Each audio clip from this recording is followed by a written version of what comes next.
kesempatan untuk dibaca itu cuma paling di bawah 10 detik. Kalau yang misalnya rekruter itu lagi banyak target ya. 1, 2, 3, 4. Oke, selamat datang 8. di episode podcaster yang kedua. Welcome back everybody. Thank you so much for being part of us. Gimana kabarnya guys? Wah, capek. Luar biasa. Gimana? Kan orang sales kan gitu kan. Karena gue cek di sales jadi harus semangat pagi luar biasa. Huha gitu. Pagi. Padahal udah lemes banget gitu ya. Oke, so episode kali ini kita akan ngomongin tentang hal-hal yang kita alami tiap hari nih di kerjaan. Yaitu tentang apalagi kalau bukan rekrutmen, ya enggak? Oke, so semuanya mengalami ya. Nah, rekrutmen kira-kira rekrutmen itu kan banyak banget ya kalau kita lihat dari segala sisi. Cuma mungkin yang kita pengen bahas malam ini adalah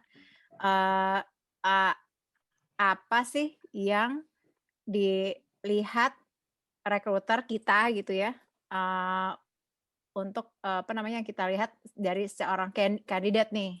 Kalau aku sih ngelihatnya ya, misalnya satu dari nanti kita saling jawab aja. Satu dari review CV. Habis itu ketika kita panggil kandidatnya gitu. Paling itu kali ya. Ketika akhirnya ketemu dalam sesi interview. Habis itu nggak tahu kalau yang ketiga ini apakah menjadi bagian yang dua. Ketika akhirnya kita memutuskan siapa yang kita hire finally. Gitu kali. Oke. Nah, untuk yang review CV dulu deh. Dari job posting kan lo banyak CV berdatangan kan. Nah, pertama kali yang lo lihat apa dulu, Ren? Paling cepet sih memang ya, to be honest, baca tuh agak ke tengah. Ke tengah itu adalah bagian title sama job desk-nya gitu. Jadi ketika saya mau cari apa nih gitu. Project manager, oke, dia ada pengalaman di situ nggak gitu. Kalau nggak ada ya aku skip dulu gitu. Yang sangat-sangat relevan dulu deh dengan kebutuhan yang aku cari gitu. Ya itu, tapi main point-nya biasanya aku lihat adalah title sama job desk-nya, apakah match dengan yang aku cari. Oke. Boleh Om Fijo, Om? Ya, pada dasarnya sih sama. Untuk sebagian besar dari kita ketika butuh posisi itu carinya berdasarkan dari pengalaman ya. Title-nya pengalamannya. Hanya kebetulan kan di gue nih kan perusahaannya kan beda. Jadi ada yang spesifik perlu banyak, ada yang hanya perlu kayak internal corporate hiring gitu. Nah, kalau untuk yang banyak, gue pasti cari kan karena fresh graduate berarti kan nggak bisa lihat secara historical itu ya, tapi yang berdasarkan dari biasanya tetap pengalaman tapi pengalaman yang relevan. Karena fresh graduate kan nggak ada pengalaman misalnya, tapi kan gue lihat dari misalnya waktu dia sekolah atau kuliah melakukan apa saja, aktif apa enggak. Apalagi kan kalau gue industrinya kan industri informasi jasa gitu kan, yang diandalkan kan komunikasi gitu ya, yang berbicara aktif. Jadi mau nggak mau gue ngerti ke situ. Tapi kalau yang jelas, kalau yang perlu pengalaman, memang gue akan cari yang title tadi yang seperti Iren bilang, ke arah sana sih, seperti itu. Gue coba mau share kalau misalnya dari level yang staff dulu deh gitu loh. Atau staff, kalau nggak entry level lah ya. Kalau tadi banyak yang ngomong soal fresh graduate, nah ini menarik banget sih kalau gue ngomong fresh graduate, karena gue mencari fresh graduate itu memang mostly orang-orang bilang, wah IPK-nya harus sekian gitu loh. Nah itu jadi hiring awal gitu. Cuma kayaknya sih sayang sih ya, gue ngelihatnya nggak make sense, karena ada beberapa yang based on pengalaman gue gitu, IPK-nya tinggi juga pada saat interview, AU tuh banyak banget gitu loh. Nah, cuma ini kalau misalnya nanti ada yang teman-teman kita yang baru fresh graduate gitu loh, nonton podcast ini, gue sih sebagai HR praktisi gitu loh ya, yang mengalami proses dan banyaknya interview yang gue rasakan, gue cuma ngelihat level unik, uniqueness dari seseorang tersebut gitu. Apa sih maksudnya? Ya gue yang mencari orang gitu pasti misalnya ngeliat IPK, universitasnya negeri, kemudian mendapatkan orang-orang biasanya yang berjiwa sosial yang tinggi gitu. Salah satunya gitu ya. Ini salah satunya. Gue ngelihat apakah dia pernah ikut volunteer gitu.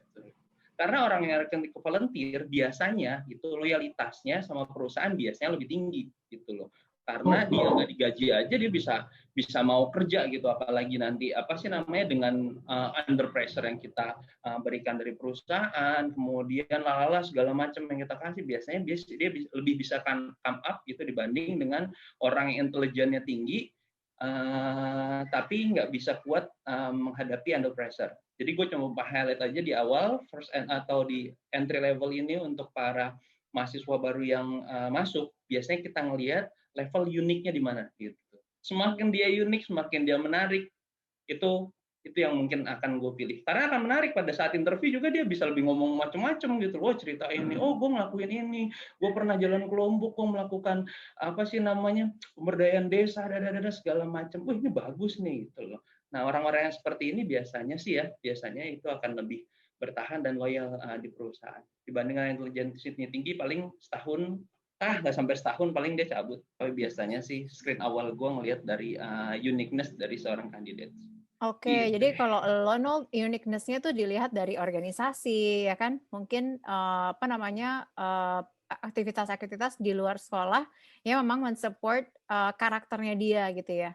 Jadi mungkin kalau ada teman-teman yang lagi nyari kerja, terus yang cari kerja, aduh, gue nggak punya pengalaman. Tapi sebenarnya pengalamannya ada. Pengalaman ada di mana? Di organisasi, di klub aktivitas, atau mungkin volunteer itu sebenarnya bisa dihitung sebagai pengalaman gitu ya. Asal dia bisa menjelaskan apa sih yang dia pelajari di situ gitu ya. Mungkin kayak gitu Nolt ya. Nah, gue mau nanya ke Iran nih. Wajib sih ya, di-put di CV-nya, sayang gitu. Kalau lo punya pengalaman organisasi gitu lah. Even itu komunitas bola atau futsal atau apalah gitu. Ya, menarik sih. Tapi mungkin catatan gua, sorry, nambah dikit. Yang terkait orang yang tadi yang bisa menjelaskan dan dia secara confident percaya dirinya itu bagus. Ya. Perlu dicek juga karena kadang-kadang orang kayak gini juga hati-hati karena bisa jadi memang mungkin dia sering ketemu orangnya banyak. Dia tahu dia tuh sedang menjual dirinya gitu kan. Tapi hati-hati juga untuk ngecek dia bahwa dia tuh bluffing apa enggak. Itu mungkin kita punya sensi biasanya. As HR kita punya sensi itulah mana ngomong yang bluffing, mana yang bullshit, mana yang ngomong jujur gitu. Itu sih kita bisa assess gitu karena kita ketemu dengan banyak orang, wah kelihatan ya lo bohong nih, kayak bokis banget sih ngomong bisa sampai kayak gitu. Iya. Kalau aku sih mau nambahin nih yang menarik juga adalah mereka-mereka yang berani untuk ikutan kompetisi sih, ikutan lomba-lomba gitu ya. Itu juga menarik ya. Artinya ya mereka udah punya keberanian, terus juga ditambah dengan modal yang tadi Arnold sama Bang Vija sama Reno udah jelasin adalah organisasi gitu. Artinya kita berharap bahwa orang-orang yang aktif di organisasi sudah terbiasa ya berkomunikasi atau berinteraksi dengan berbagai usia atau berbagai level orang gitu ya, kalau memang ada levelnya. Maksudnya sudah terbiasa kerjasama ya. Jadi akan lebih luas ketika masuk ke dunia kerja, instead of yang belum pernah sama sekali berorganisasi atau misalnya kompetisi. Itu menarik loh. Aku juga suka ngeliat, ini anak pernah, walaupun cuma kayak finalis atau pernah jadi peserta, tulis aja di situ. Itu udah satu keberanian sih buat aku, dan itu udah satu yang kalau Arnold bilang unik, itu udah yang catchy buat aku untuk anak intern atau anak teman-teman yang baru mau masuk dunia kerja. Itu udah jadi ini tuh spotlight tuh untuk aku ambil untuk join di kantor kita gitu. Oke, sekarang gue nanya nih, jadi interesting tadi Arnold ngomong IP. Kalau misalnya IP itu matters nggak dari Om Video sendiri? Jujur gue gimana ya, memang IP bagus itu atau tinggi itu penting, tapi kadang-kadang itu jarang sih gue pakai buat keputusan dalam screening.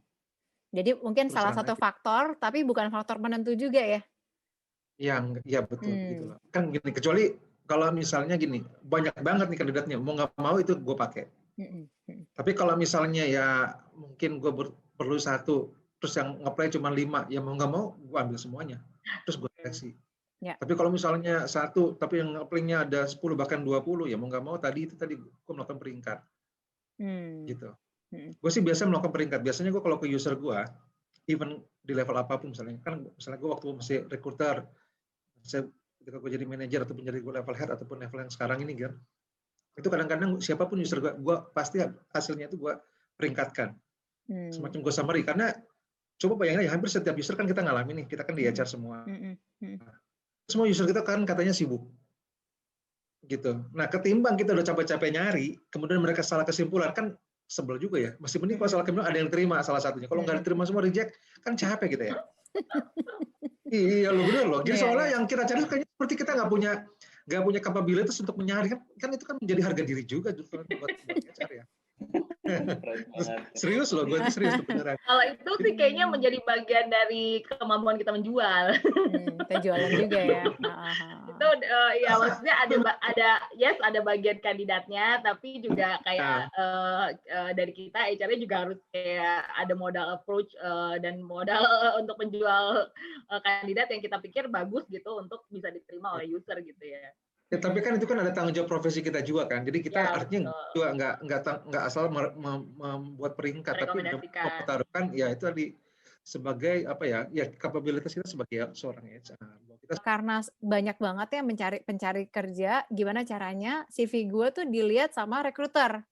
Nah, kadang-kadang yang gue lihat terlalu banyak warna-warni nih di CV. Nah, menurut lo Diren, itu CV warna-warni ini ngaruh atau enggak sih? Lo bakal baca nggak? Apa tetap aja lo stick with, pokoknya ada job description, ya lo lihat ada job description, terserah warnanya segala macam atau warnanya cuma hitam putih, matters nggak? Ini menurut gue penting juga nih, karena banyak juga yang terlalu fokus sama aksesorisnya dibanding isinya gitu. Benar. Iya. Jadi kalau pada dasarnya kan apapun yang kita buat itu harus readable ya, harus bisa dibaca sama orang gitu. Betul. Itu dulu sih gitu ya. Terus kayak kita bikin laporan juga gitu nantinya gitu kan, ketika kita bikin laporan kan bukan cuma kita doang yang harus bisa membacanya gitu. Coba dites deh ke orang lain gitu. Jangan kecar dulu deh, tes ke temennya atau ke keluarganya gitu. Misalnya lo bisa baca nggak, lo ngerti nggak apa yang gue tulis gitu. Nah kalau dia ngerti, mudah-mudahan HR-nya juga ngerti.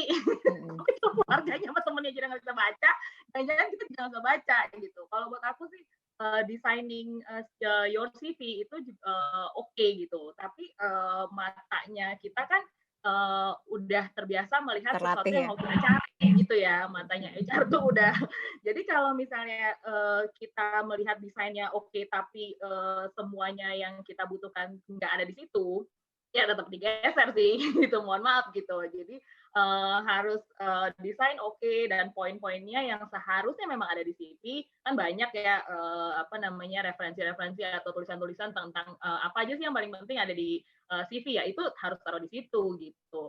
Jadi desainnya itu akan sangat mendukung gitu ya, bahwa this person is so creative kayak gitu, orang ini juga pintar ya, bisa meletakkan informasi yang kita butuhkan dan segala macam. Nah, dan memenuhi kebutuhan gitu. Dan jangan, menurut aku sih so far ya, jangan apply ke job yang kalian nggak kuasain gitu, yang kita nggak kuasain.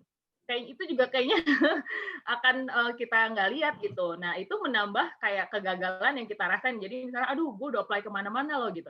Ya kemana-mananya kita apply itu bukan yang tepat sasarannya. Jadi jangan ini gitu, nggak usah kirim ke posisi yang kita sendiri memang nggak punya kapasitas di situ. Mau CV-nya mau keren apapun juga nanti nggak akan dilihat gitu. Jadi oke banget sih kalau mau ngedesain CV, cuman tetap isinya, relevansinya harus ada gitu. Dan yang kayak tadi aku bilang, coba deh dicek sama teman-teman kanan kiri, bisa baca nggak CV-nya. Kalau misalnya mereka bisa baca dan menurut mereka menarik, poinnya ada di situ semua, mungkin itu oke untuk dikirim. Kalau enggak, mungkin harus mulai dikurangin tuh coloring-nya. Terus kan ada suka yang menstandar sendiri gitu ya. Misalnya bahasa Inggris, terus ada warna biru, terus 4 stars gitu ya. Tuh gitu. Apa gitu maksudnya? Oke, aku ngerti maksudnya, mungkin ujungnya itu adalah 100% di sini gitu. Nah, itu mesti harus dibahasakan lebih baik gitu ya.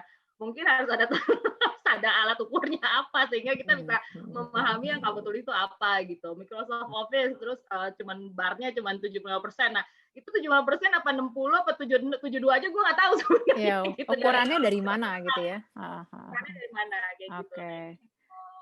Oke, mungkin Arnold mau nambahin dong, gimana dong untuk CV? Matters nggak aksesoris yang warna-warni atau lo fokus sama kontennya? Oke, gue tadi mumpung keinget ya, jadi tips kedua gitu loh, tips berikutnya tadi terkait unik, yang kedua itu tadi pada saat kita bahas IP sih ya, gitu. Jadi gue sih ngasih tips aja nih buat para fresh graduate, kalau IP lo jelek nggak usah ditampilin mendingan gitu loh, karena banyak gitu, orang-orang pede gitu, oh 2,3, oh gue masukin 2,3 gitu, ngapain lo bunuh diri gitu loh. Kata IP Nasakom ya. Iya, kita kan ngelihat gitu. At least kadang-kadang ya memang ada perusahaan yang nggak ngasih standar IP gitu, oh 3 gitu. Misalnya kan biasa standar 3, ada juga beberapa perusahaan yang apa sih namanya ngasih requirement tanpa ada masukin IP. Ya lu jangan bunuh diri gitu loh. Kalau IP lu jelek, at least di bawah 3 atau di bawah 275 nggak usah dimasukin lah gitu loh. Biarkan menjadi misteri dulu ya, Bu ya. Iya, kali aja rekruternya nggak ngelihat ke sana gitu kan, lihat dari hasil interviewnya gitu. Jadi mungkin lo akan lebih baik dan lebih beruntung nantinya kalau misalnya lo nggak masukin IP kalau IP lo jelek gitu. Kalau lo bagus kumlot ya tampilin lah gitu, bangga-banggain nggak IP lo gitu. Kalau bisa udah di bold, fontnya gedein gitu ya. Udah 2,1 di bold gedein juga. Ya. Benar. Oke, terkait sama IP tadi, gua boleh share gak? Ini tadi gue sempet sambil ngobrol sambil gua apa sih namanya browsing nih, ada IP yang apa sih namanya, ada CV yang menarik. Gue kasih apa sih namanya ini deh, sharing screen deh. Iya, nggak usah kita ngelihat dari judulnya, tapi CV-nya lihat. Kalau gue ngelihat gini sih masih eye-catching ya, gitu, ngelihatnya masih bagus gitu loh, walaupun dia bold dengan fotonya gitu, tapi warnanya masih kontras gitu, bukan kontras ya, masih degradasi warnanya masih dapet gitu loh. Kalau merah ke putih gitu kesannya, wah gue nasionalis gitu pakai merah sama putih, kalau nggak kontras sama aja kan aneh gitu. Nah ini nih sama nih yang Iren bilang nih, skill set ini nih ada bintang-bintangnya ini. Yang bintang-bintang kadang-kadang gue juga nggak mau ngelihat nih karena nggak ada ukurannya dari mana gitu loh. Iya, nggak ada standar parameter ya. Yang 5 tuh jelek apa bagus sih? Iya, nggak ada parameternya. Iya, nggak tulis parameternya di situ ya. Ya, mungkin istilah bintang nggak usah kasih bintang ya, biasa aja. Gue bisa Excel, gue bisa Photoshop, gue bisa. Iya, yang bintang skillnya seperti kayak udah umum kan, kayak bintang 5 berarti bagus, bintang 4 ya bagus. Iya, cuma itu nggak ada standar parameter ya, bintangnya itu dari mana gitu. Ada asosiasi yang menetapkan bintang skill kan nggak ada juga. Nggak ada. Ini hanya asumsi umum aja sih kalau gue pikir, seperti kita nge-rate. Sih paham, cuman ya itu aja sih. Mungkin better kalau ada parameternya. Terus nanti mungkin yang lucu dibahas juga soal foto ya gitu. Foto harusnya kayak gimana sih gitu ya? Apakah harus masih formil? Apakah bisa kayak gini gitu?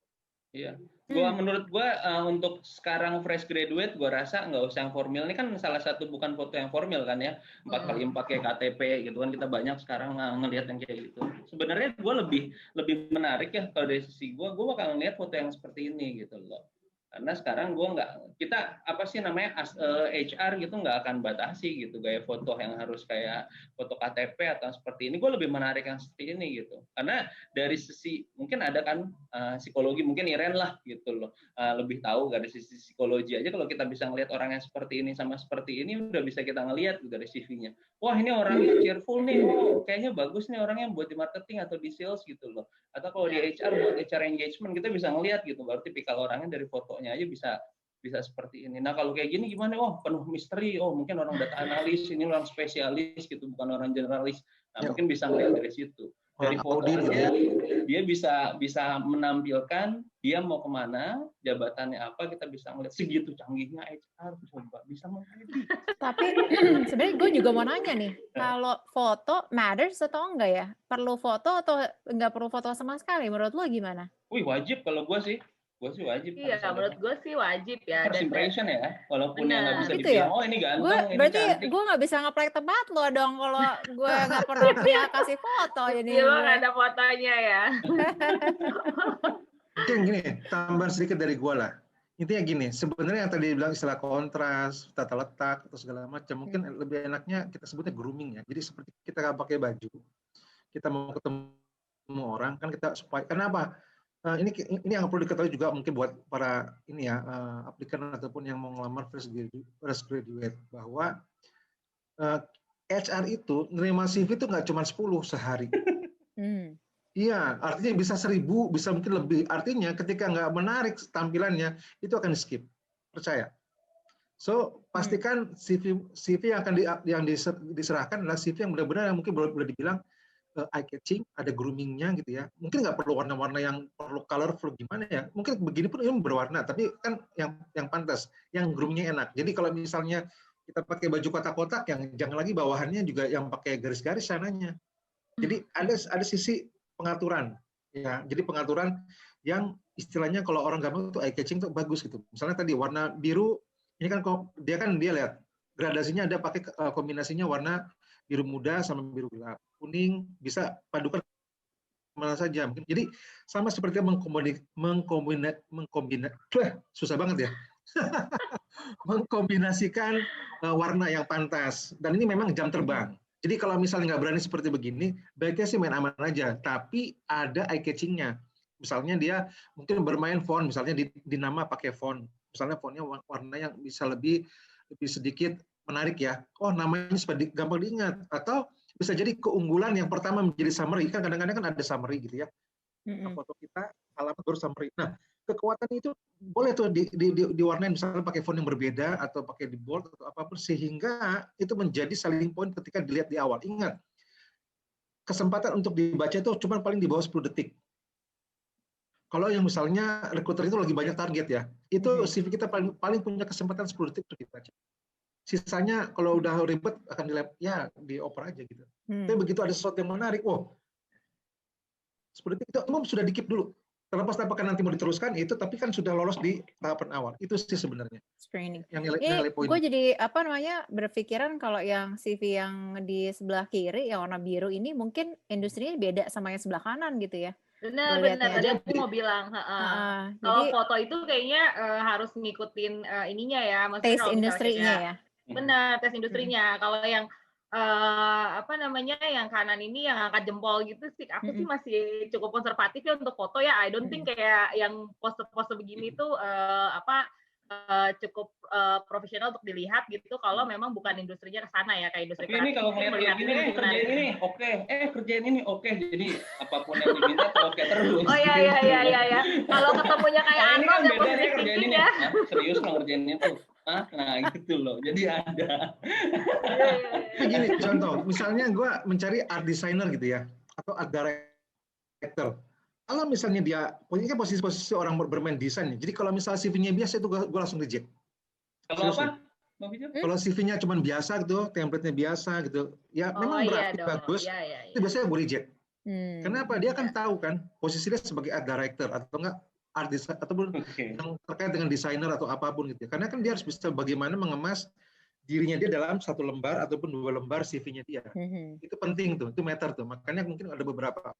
Nah, itu tuh Bang Vijo tadi gue mau jadi tips ketiga dari gue tuh Bang Vijo. Oh ya, sorry kalau gitu gue lanjutin kayak gitu karena kita punya waktu cuma sedikit untuk men-screening CV, jadi paling bagus sih CV cuma 1, maksimal 2 lembar sih menurut gue sih. Apalagi lo fresh graduate, ngapain lo punya 4 sampai 5 lembar? Jadi kalau fresh grad itu wajib harus 1 lembar cukup gitu ya, 1 halaman 1 lembar ya. Cukup. Kalau misalnya kalau misalnya 2 tahun 3 tahun 1 lembar masih cukup sih. Gitu. Jadi kalau misalnya udah 5 tahun lah kira-kira ya, baru mungkin bisa 2 lembar gitu ya. Tambah 2 lembar, kalau 10 tahun tambah 3 lembar, 15 tahun tambah. Nah kayak Reno sama Bang Vijo ini udah 100 lembar. jadi buku dong. Udah jadi research. Bikin buklet. Enggak beda. Kalau lihat nggak ada CV, dia ngasih CV terus ngasih lampiran gitu. Terus lampirannya tuh isinya KTP, terus ada KK, terus ada nama sertifikat. My next question tuh, perlu nggak sih kita lampirin CV, lampirin KTP, KK, I don't know, kata mutiara, and all that stuff itu gimana menurut lo? Kalau gue sih itu bisa nanti kalau lo gue panggil untuk interview. Tapi kalau misalnya belum sih cukup yang 2 lembar tadi itu gitu. Iya, terus sayang juga sayang biayanya. Iya, balik ke job desk ya, sering juga banyak orang yang udah punya pengalaman atau yang punya pengalaman tuh cuma nulis title. Nah, title di tempat lo sama gue mungkin sama, tapi mungkin job desk-nya bisa berbeda. Betul. Jadi better ditulisin gitu. Jadi kita ngerti bahwa dengan title ini, oh sama nggak ya sama gue punya di sini gitu. Karena Betul. title itu bisa agak similar ya gitu. Kalau Betul. yang fresh grad sih ya pengalaman organisasi, kalau sebagai ketua, sebagai member, sebagai apa itu dijabarin juga aja, ngikutin kegiatan apa, support di mana. Jadi kita juga bisa menilai ya. Ada hal yang bisa lebih lah untuk dinilai. Instead of lu lulusan mana, kalau berapa gitu sih. Oke, nah tambah sedikit dari gue gini. Oke. Terkait masalah detail job desk ya. Maksudnya gini, takutnya khawatir itu jadi kepanjangan juga. Tapi oke, mungkin cantumkanlah 2 baris. Poinnya aja yang itu. 2 baris sampai 3 baris. Tapi kalau boleh tambahkan di bawahnya adalah kalau yang Bu ini, tapi bagi yang pengalaman ya, bagi yang pengalaman, cantumkan prestasinya. Achievement. Ya, achievement. Ya, of course. Itu cantumkan karena itu nilai jual. Karena buat user itu berharga. Jadi ketika HR memberikan ke user akan lihat, oh gini ya. Dan itu akan ditanya nanti. Nah, itu akan menjadi peluang secara tidak langsung kita udah mengarahkan kepada strongnya kita. Jadi si user juga kan user juga susah kan menggali dalam waktu berapa menit ya. Apalagi belum kenal. Tapi begitu sudah ada, kita udah secara tidak langsung udah ngelit. Tapi kalau nggak ada achievement-nya, jangan achievement strip ya di bawahnya ya, kosong. Bunuh diri lagi. Bunuh diri lagi, lu bunuh diri lagi gitu. Lu. Tapi bagus juga tuh Bang Pijo, abis ini gue bakal ngedit CV gue dan masukin achievement. Ada nggak? Achievementnya gue kasih bintang 5. Melakukan training program 10.000 jam gitu ya sebulan. Wah ini. Tapi itu kalau nggak apa-apa.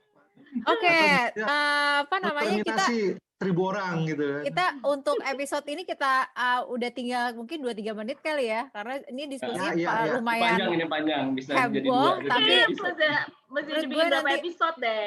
Bisa bikin berapa episode soal CV doang gitu ya, karena banyak banget yang mesti dibahas. Cuman untuk episode ini kita sudahi dulu. Kira-kira apa nih? Apa namanya tips yang mungkin jadi key takeaway di episode kali ini nih dari Iren dulu, Ren, silakan.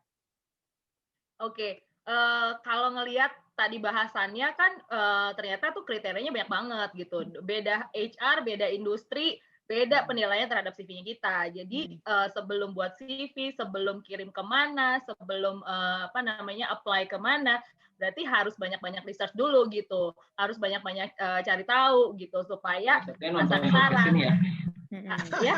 Salah satunya nonton podcast ini, iya dong. Iya betul. Salah satu source. Iya. Ya pokoknya gitu, supaya akhirnya dilihat gitu. Kalau nggak dilihat ya udah tahu reasonnya kenapa gitu. Nggak usah email gue lagi nanya kenapa gue nggak ditemui. Apaan tuh? Kumur-kumur. Oke, Om Pijo silakan Om. Hah? Gue? Tipsnya ya, intinya tampilkan strong point-nya. Jadi kalau yang belum punya pengalaman, strong point yang relevannya aja. Jadi pada saat masa kuliah ataupun sekolah. Dan itu tadi, misalnya waktu masa kuliah, pernah terlibat apa, dibuat cantumkan mungkin 2 atau 3 pengalaman. Tapi kalau yang sudah pengalaman, ya pasti ya, itu tadi, selama bekerja, cantumkan kekuatannya apa. Jadi itu akan lebih menjelaskan ketimbang ya rentetan job desk ya. Karena kan itu nggak membuat kita mengarahkan ke itu tadi kepada si recruiter ataupun kepada si user untuk menanya kita tuh apa. Itu sih yang relevan aja. Karena apalagi kalau cuma masih pengalaman 2 atau 3 tahun kan nggak banyak ya, selebar masih cukup. Betul. Oke, thank you Om Pijo. Silakan Nol. Oke, kalau gue tadi gue awali dengan unik gitu. Nah, gue akhiri dengan unik juga. Jadi mungkin semoga berbeda ya sama Bang Pijo ya. Jadi gue please put your unique point gitu loh. Apa yang menjadi poin unik lo dan membedakan dengan orang lain sih. Itu yang akan membuat kami memilih Anda. Ya. Mungkin kalau Arnold karena saking dia pengen uniknya, lu jangan kirim ke kantor, ke rumah mungkin. Dia masih apaan nih? Lu kan masih baca kan, Arnold, ya kan? Iya, jadi tadinya mau sharing tentang itu loh. Tapi kan ini kan masih panjang ya. Tapi nanti gak apa-apa lah buat di sesi selanjutnya. Gimana cara kisah kasih, bukan kisah kasih ya, tapi apa ya, pengalaman lah ya, pengalaman ketika merekrut itu seperti apa. Iya. Boleh nanti kita undang tuh siapa yang sales, kita sharing juga nih pengalaman interview, pasti pada lucu-lucu deh pengalaman interview ya. Tadi kalau sampai sana mungkin episode berapa gue bakal ceritain sih pengalaman lucu-lucu gue tentang interview. Dikumpulin aja bro. Seru banyak ya. Gitu kan kita kan orang HR juga ya, dan kita kan pernah mengalami interview juga kan. Nah, ada juga tuh cerita lucu ketika kita yang di interview ya, Bok. Kayaknya pengen itu lebih lucu lagi pasti. Pernah nggak ngalamin ketika kita masuk yang kita kira perusahaannya oke, begitu kita masuk kayaknya kita mau mundur, cuma karena udah kita masuk beberapa tahapan kan gimana cara kita trik untuk mundur? Ya ampun Om, lo curcol banget Om. Ada lagi trik kayak gitu ya. Nggak ada, maksudnya pernah juga kan supaya kita santun kan gitu. Nanti kita bahas deh ya yang untuk episode CV berapa episode gitu, atau ada yang mau ditanyain mungkin bisa ditanyain sama kita di bawah. Iya, nanti di komenin ya di YouTube atau di Instagram, nanti kita jawab. Seperti biasa dong, tadi dari Iren, dari Bang Vijo, dari gua. Nah, Reno harus summarize satu kata. Satu kata. Kenapa gue dapat PR yang paling susah? Kan kita ditanya ya. Moderatornya harus kita kasih terakhir, jadi lo udah siap gitu loh. Kan uniknya podcast kita nih. Wah, ini kalau gue lihat sih, kalau CV berarti key takeaways-nya adalah think about your competitive advantage. Jadi dari kalau kita lihat si recruiter itu setiap hari ngelihat ratusan CV gitu. Nah, CV lo itu make sure ada competitive advantage. Mungkin kalau misalnya yang fresh grad berarti harus ada organisasi, aktivitas yang memang bisa dilihat lebih dari yang lain. Jangan cuma IP doang gitu ya. Apalagi misalnya IP tinggi, what else gitu. Lalu kalau udah experience, atau Vijo, make sure kita put in some achievements. Karena kalau cuma job description aja, then what's your competitive advantage? Ya, mungkin nggak kelihatan gitu ya. Jadi mungkin key takeaways-nya episode kali ini, be sure to put your competitive advantage. Jadi supaya bisa bisa dilihat lebih dari yang lain gitu sih. Keren banget. Hey, fresh graduate, remember competitive advantage. Gue udah minum susu nih. Lo kemarin Arnold, sekarang lu jangan makin kelihatan kita bahasa Inggrisnya sama dia mah New York. Beda. Lah kan kita lokal, nggak apa-apa. Yang penting ngerti apa. Oke, kita tutup dulu ya. So thank you so much, teman-teman udah ngeliat. Jangan lupa ikutin episode kita selanjutnya, pasti lebih seru, lebih heboh lagi. Jangan lupa klik subscribe, like, and follow juga kita di Instagram dan di YouTube. Di episode yang ketiga. Bye-bye. Thank you. Bye. Bye.